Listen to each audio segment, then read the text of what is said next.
Selamat sore, selamat bertemu. Hari ini saya ingin menyampaikan renungan saya. Apa yang saya renungkan lahir dari hati saya, belum tentu disetujui oleh orang lain. Tapi namanya setiap orang mempunyai hak untuk menyampaikan kabar baik. Topik yang akan saya sampaikan pada kesempatan pertama ini ialah manusia diciptakan sungguh sangat baik. Jadi setiap manusia diciptakan oleh Allah pencipta yang maha baik dalam keadaan baik. Itu ide penciptaan manusia, supaya manusia yang diciptakan baik menjalankan kuasa Allah di bumi. Nah, untuk menjabarkan penjelasan saya terkait dengan topik ini, saya buat 3 pertanyaan, dan 3 pertanyaan ini yang akan saya jawab dalam penjelasan ini. Dalam standar kualitas, bagaimanakah manusia itu diciptakan? Dalam standar kualitas kebaikan mana Allah menciptakan manusia? Lalu yang kedua, untuk apa manusia diciptakan sebaik itu? Untuk apa manusia diciptakan sebaik itu? Dan yang ketiga ialah mengapa sekarang kalau manusia diciptakan baik, lalu kondisi manusia sekarang banyak yang mengeluh, banyak yang resah. Artinya kondisi sekitar kehidupan manusia nampak tidak sebaik yang diharapkan. Baik, yang pertama, standar kualitas apa? Standar kualitas apa manusia diciptakan oleh Allah yang maha baik? Dalam pernyataan penciptaan manusia, mungkin juga ada di dalam kitab agama-agama lain, tapi khususnya dalam kitab Kristen, Alkitab, di situ dikatakan bahwa manusia diciptakan sungguh sangat amat baik. Mengapa sungguh sangat amat baik? Karena manusia diciptakan menurut gambar dan rupa Tuhan. Sekali lagi, manusia diciptakan menurut gambar dan rupa Tuhan.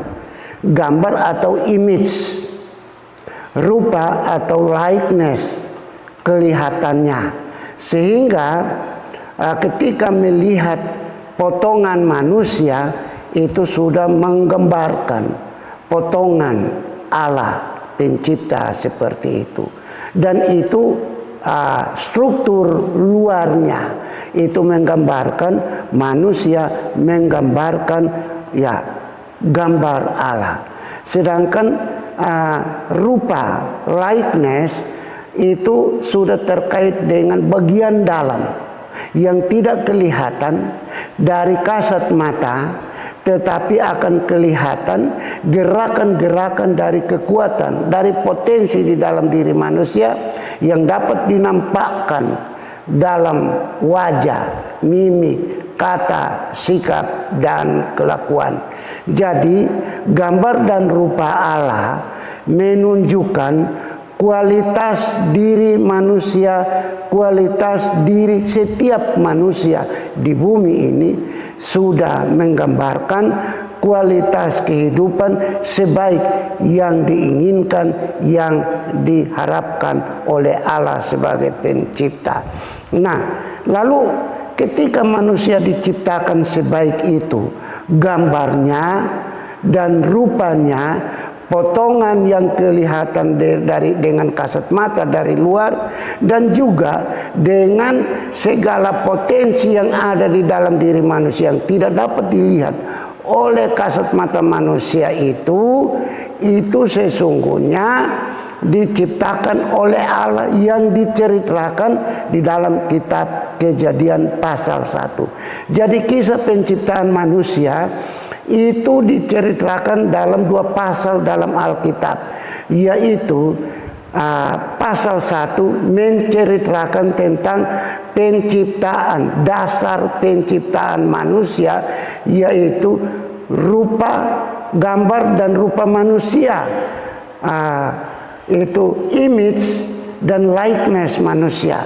Itu diciptakan dalam Kejadian pasal 1. Nah, itu jadi penciptaan itu dimulai dengan suatu musyawarah Allah, suatu kesepakatan Allah. Let us create man like our image, like our image, seperti gambar dan rupa kita. Jadi let us itu perkataan dari Allah pencipta. Kita menciptakan dalam kesatuan Bapa, Anak, dan Roh. Ada kesepakatan untuk menciptakan manusia menurut gambar dan rupa Allah, untuk ditempatkan di bumi ini untuk melaksanakan kehendak Allah di bumi. Jadi manusia diciptakan berdasarkan suatu musyawarah Allah, hasil kesepakatan Allah. Allah Bapa, Allah Anak, Allah Roh, Allah Tritunggal bersepakat menciptakan manusia menurut gambar dan rupa Allah dalam standar kualitas Allah. Karena dalam kualitas sama seperti Allah, manusia ditempatkan di bumi untuk tujuan yang nanti saya jelaskan sesudah ini. Nah, sekarang ketika dalam Kejadian 1 penciptaan itu ada 2 tahap penciptaan. 1, penciptaan rohaninya, kerohanian manusia. Aspek kerohanian manusia yaitu diambil dari DNA Allah, deoksiribonukleik asid, yaitu sifat-sifat molekul, sifat-sifat dasar di dalam diri Allah, seperti untuk mengasihi, untuk melakukan kebaikan, kejujuran, dan segala.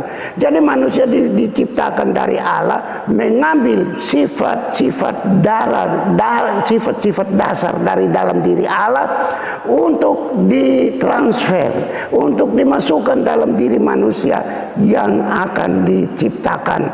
Nah, sekarang ketika Allah menciptakan, merencanakan, merancang penciptaan manusia mengambil gambar dan rupa Allah, manusia itu istilahnya gennya, dasar-dasar sifat dan kelakuan yang dirancang menurut Allah adalah diambil dari diri Allah. Nah, itu dalam bentuk satu DNA, sifat-sifat dari Allah.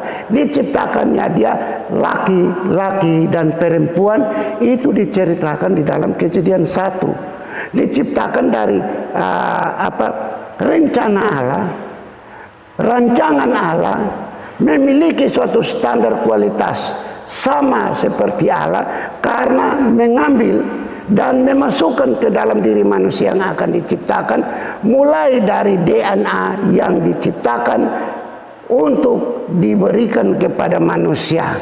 Nah, sekarang manusia yang diciptakan menurut gambar dan rupa Allah dalam Kejadian 1, sekali lagi DNA, sifat-sifat dasar yang diambil dari diri Allah dan dimasukkan di dalam suatu rencana, di dalam suatu rancangan Allah. Untuk manusia yang diciptakannya dia laki-laki dan perempuan memiliki standar kualitas yang sempurna, sungguh sangat amat baik. Lalu setelah diciptakan itu, maka datang pada penciptaan tahap kedua.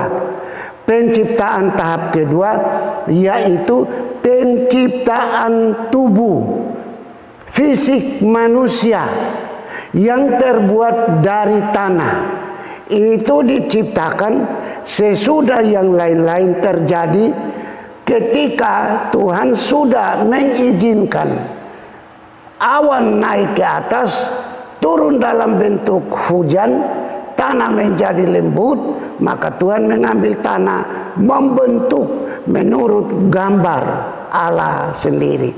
Sesudah menggambar, sesudah membentuk tanah, ya seperti orang membuat patung, sesudah dibuat itu, lalu tahap yang paling terakhir ialah menyatukan tubuh rohani, tubuh sorgawi yang diciptakan pada Kejadian 1, dia laki-laki dan perempuan, itu ada di dalam satu semacam chip, di dalam suatu zat yang ada pada diri Allah, disatukan dengan tubuh jasmani yang diambil dengan tanah. Dan cara penyatuannya ialah Allah menghembuskan nafas kehidupan, dan ketika nafas kehidupan ditiup ke dalam diri manusia, itu berarti Allah menaruh roh kehidupan yang memiliki sifat-sifat dasar dari Allah, yang diciptakannya dia laki-laki dan perempuan, ke dalam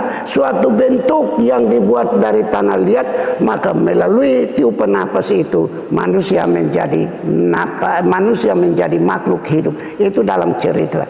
Jadi standar kualitas yang paling sempurna ialah Allah membentuk tanah liat yang tidak berarti, debu tanah dibentuk lalu kemudian disatukan. Nah, sehingga setiap kehidupan manusia sesungguhnya terdiri dari 2 tubuh. Kalau di dalam pertama Korintus pasal 15 kita bisa baca, setiap manusia memiliki 2 tubuh, yaitu tubuh duniawi yang diambil dari tanah, dan tubuh sorgawi yaitu dari Allah sendiri, disatukan melalui suatu hembusan nafas. Hembusan nafas itu adalah karunia pemberian Allah kepada setiap manusia, memiliki roh kehidupan dirinya sendiri, roh diri manusianya sendiri. Tiap-tiap orang dengan hembusan nafas memiliki roh kehidupan dari Allah untuk hidup di bumi ini melaksanakan kehendak Allah. Jadi sekali lagi, dalam standar kualitas bagaimana manusia diciptakan, yaitu dalam standar kualitas yang sangat amat sempurna, sungguh sangat amat baik adanya. Apapun kondisi saudara, saya dan semua orang, dia tidak sekolah, dia miskin, dia jelek, dia berdosa, dia hina pun, tapi pada awal penciptaan dia dirancang sungguh sangat amat baik adanya. Hal ini perlu ditegaskan. Apabila kita dalam keadaan yang tidak baik, tapi harus ingat bahwa kita diciptakan sungguh sangat amat baik dan berpotensi agar kita memperbaiki diri. Dan ketika ada niat dalam diri saudara dan saya, setiap orang, untuk memperbaiki diri, tentu Tuhan pencipta akan turut bekerja, asal ada kesadaran, ada kepekaan, ada kemauan untuk memperbaiki diri. Tapi bukan hanya kemauan, ada tindakan, ada aktivitas, ada kegiatan untuk memperbaiki diri. Nah, sekarang yang kedua, untuk apa manusia diciptakan sebaik itu? Mengapa Tuhan menciptakan semua manusia sungguh sangat amat baik? Dengan melihat potensi di dalam diri Allah dirancang dan ditiupkan melalui napas roh kehidupan untuk dia hidup di bumi. Tapi dia orang surga yang hidup di bumi, dia warga kerajaan Allah yang ada di bumi. Nah, tujuannya ialah agar manusia melaksanakan, memancarkan, menunjukkan, memperlihatkan kemuliaan Allah pencipta di surga melalui kehadiran dia. Sekali lagi, tujuan penciptaan sebaik itu, penciptaan manusia sebaik itu, dengan standar kualitas itu, ada tujuan Allah supaya manusia di bumi melaksanakan kehendak Bapa di surga.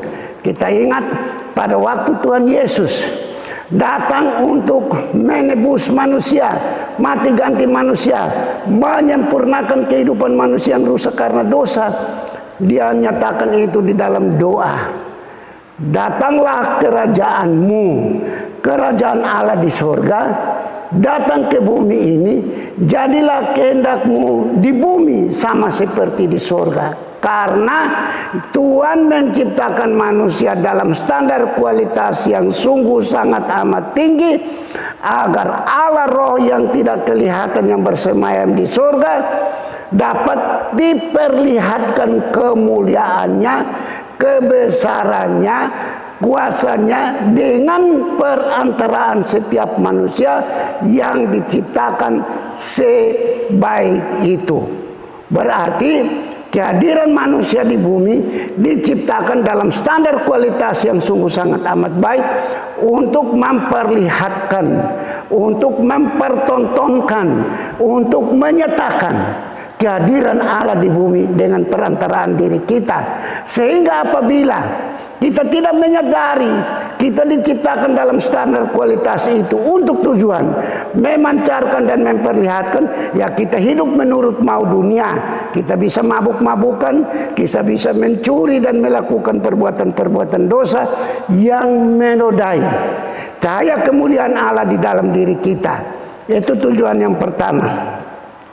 Yang kedua, yaitu manusia diciptakan sedahsyat itu, memiliki standar kualitas itu. Di dalam Kejadian 1 ialah untuk menaklukkan, untuk mengatasi kekuatan-kekuatan dunia yang mencemarkan, kekuatan-kekuatan dunia yang merusak.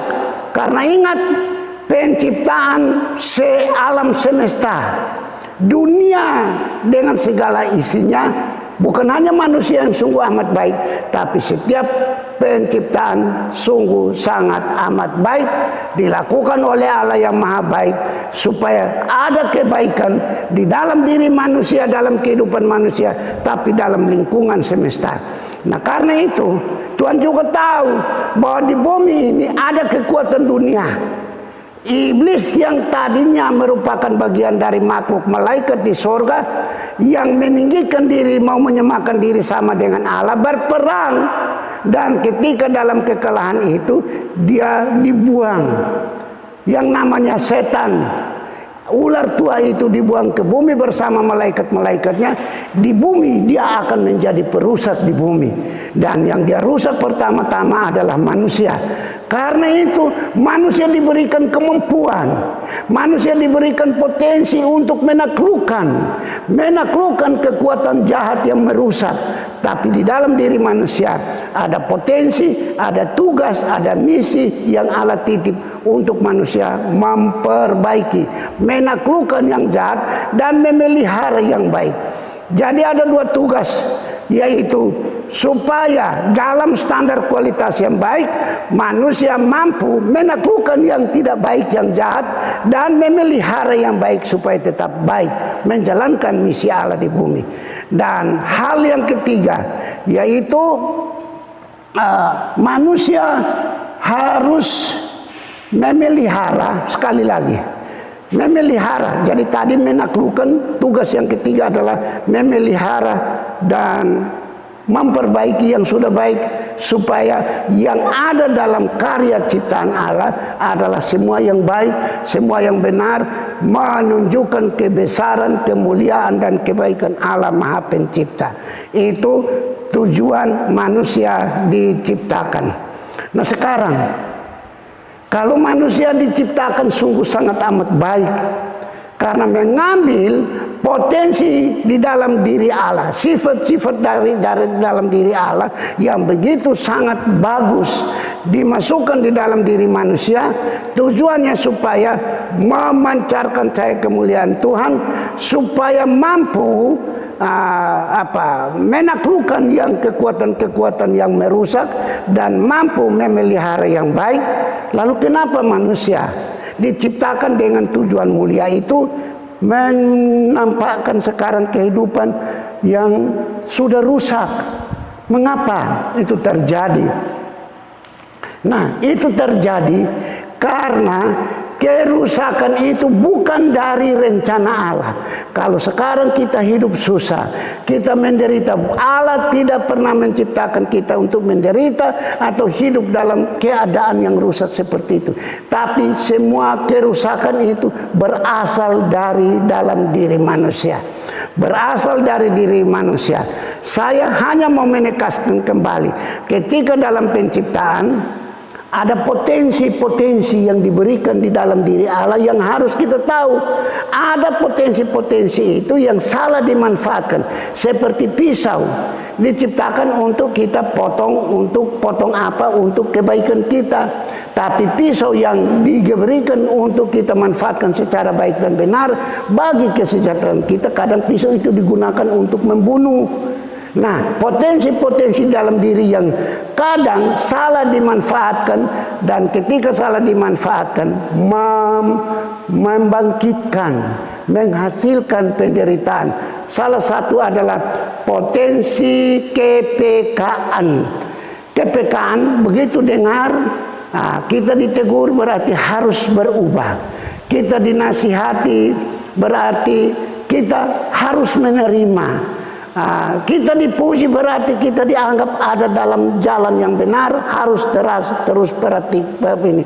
Ada kepekaan, ada bisikan-bisikan melalui orang lain, ada juga kenyataan, misalnya angin deras, ini tanda bahaya, apa yang harus kita lakukan.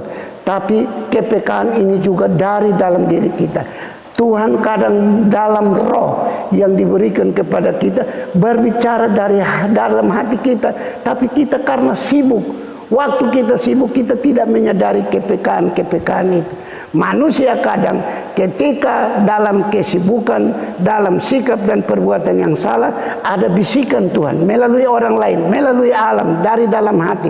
Tapi kalau tidak peka, berarti menutup telinga. Ada telinga untuk mendengar, tidak mau mendengar. Ada mata untuk melihat, tapi tidak mau melihat. Nah, itu yang pertama, yaitu potensi kepekaan yang salah dimanfaatkan. Ketika dia melangkah salah, ada teguran, ada peringatan, tapi dia tidak tanggap, maka dia jalan di dalam jalan menuju bahaya. Ada yang kedua adalah kebebasan. Ini yang paling utama. Manusia diciptakan untuk bebas, melakukan apa saja. Tapi bukan kebebasan sebebas-bebasnya. Kebebasan yang punya ikatan tanggung jawab. Ini akan nanti saya lakukan, saya akan jabarkan lebih lanjut di dalam tema berikut yang akan saya jelaskan. Jadi potensi kebebasan di sini adalah bebas menjalankan kehendak Allah. Bebas menjalankan maksud, tujuan, misi Tuhan dalam kehidupan, yaitu menaklukkan yang jahat dan memelihara yang baik, menjaga dan memelihara yang baik agar tetap baik. Nah, itu jadi kepekaan untuk kita ditegur, kita diperingati, kita didorong untuk terus maju. Ada kita manfaatkan secara baik dan benar atau tidak. Dan kebebasan, kita sudah lakukan kebebasan sesuai dengan rencana Allah atau tidak. Dan yang berikut, kita juga punya potensi harga diri, ya, harga diri, ya, yaitu harga diri mempertahankan standar kualitas yang ada di dalam diri kita. Harga diri kita adalah pertaruhan nama Tuhan di dalam diri kita. Berarti kalau kita peka bahwa kita diciptakan sebaik itu yang kita jaga, itu yang kita pertahankan. Bukan justru menjerumuskan diri kita di dalam hal-hal yang tidak baik, yang tidak berkenan kepada Tuhan. Itu potensi harga diri, potensi bebas untuk melaksanakan kehendak Tuhan, potensi kepekaan. Tapi ada juga hal yang berikut, adalah potensi waktu, potensi kesempatan. Banyak sekarang suka menyanyi lagu, hidup ini adalah kesempatan. Kesempatan bukan untuk melakukan yang dari dunia, apa yang kita lihat indah dan menarik dari dunia, tapi apa yang ditanamkan di dalam diri kita, yaitu kebaikan, kebenaran untuk tetap memiliki suatu kehidupan. Nah, kalau kondisi kehidupan manusia saat ini dalam kondisi yang tidak baik, dalam kondisi hidup dalam kesengsaraan, berarti tidak sesuai dengan rencana Allah. yang sudah Allah persiapkan di dalam diri kita, itu bukan karena Allah menciptakan kita untuk menderita dalam dunia yang kacau balau, dalam dunia yang penuh dengan tantangan, tapi karena kita tidak menyadari di dalam diri kita maksud dan rencana Allah, dan tidak sanggup memanfaatkan potensi secara baik dan benar, maka hidup kita yang sesungguhnya harus dalam keadaan baik, tetap dalam keadaan baik, menjadi rusak. Ini merupakan satu renungan yang pertama, dan nanti renungan berikut saya akan lanjutkan tentang topik yang lain yang berkaitan dengan ini. Terima kasih. Saya berharap agar apabila saudara menyaksikan ini, kurang, saudara juga harus kita saling memperlengkapi. Tapi tujuannya ialah bahwa dalam renungan-renungan seperti ini kita harus saling memperlengkapi, saling memotivasi untuk mempertahankan, untuk membela kebaikan yang Allah siapkan, yang Allah hadiahkan, yang Allah karuniakan di dalam diri kita. Selamat berefleksi. Tuhan memberkati kita semua. Terima kasih.